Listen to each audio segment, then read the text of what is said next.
چې کله یو اچانک مشکل درته راسي، یو اچانک مصیبت درته راسي او یو غټ سخت‌ترینه مشکل وي، یو داسې دعا، یو داسې وظیفه چې دا د صحابو څخه نقل شوې د دې وظیفې د دې دعا په برکت سره د صحابو غټ مشکل الله حل کړی. دا په ثبوت سره دا واقعه تر موږ پورې را رسېدلې، هغه هم د صحابه کرامو په ذریعه سره. حضرت ابو هریره، حضرت انس رضی الله عنه هغه د دې واقعې راویان دي، شاهدان دي. هغه وایي چې موږ د حضرت عمر رضی الله عنه په وخت کې په دور کې موږ یو لشکر د 4,000 صحابه کرامو لشکر هغه روان و بحرین ته. نو په ځنګل کې موږ روان ول، په ځنګل کې موږ ډیر تږي سول، دا زموږ آسان د حیوانات دا هم ډیر تږي سول، یو د اوبو درک نه و.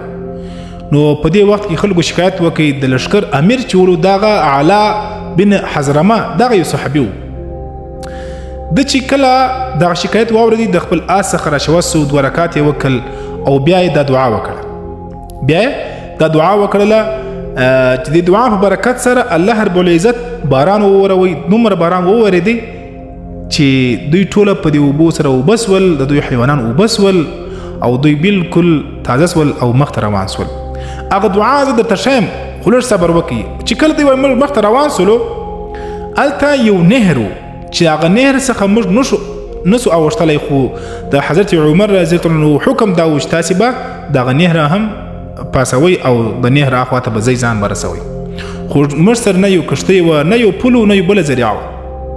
بیا حضرت اعلی بن حضرمي دغه بیا 2 رکعته وکړل او دا دعا یې وغوښتله. د دعا په برکت سره حضرمي وویل چې تاسې بسم الله ووایئ، په دې نهر باندې راګډ سئ.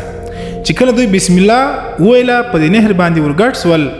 حضرت ابو هريره فرمایي زما د قسم په خدای وي چې د یوه صحابي پښه هم په دې اوبو سره نه ده لنده سوې، او نه د یو حیوان، نه د یو آس پښه هم په دې اوبو باندې لنده سوې نه ده، بالکل صحیح سالمه موږ د دې اوبو څخه واوښتل. څومره ښایسته دعا ده، څومره زبردسته وظیفه ده، لازمي در سره شیر کوي.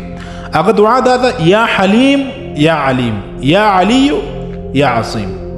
دا علی حضرت علی نشي، دا علی د الله صفاتي نوم دی. صحیح سلو؟ نو کم از کم 100 وارې خامخا دغه وایست. چې کله مشکل درته پیښ شي او اچانک سخت مشکل درته راسي، 2 رکعات نفل وکئ. د نفل کولو بعد دغه دعا یا حلیم یا علیم یا علی یا عظیم دا به زه پر سکرین باندې هم درته ولیکم.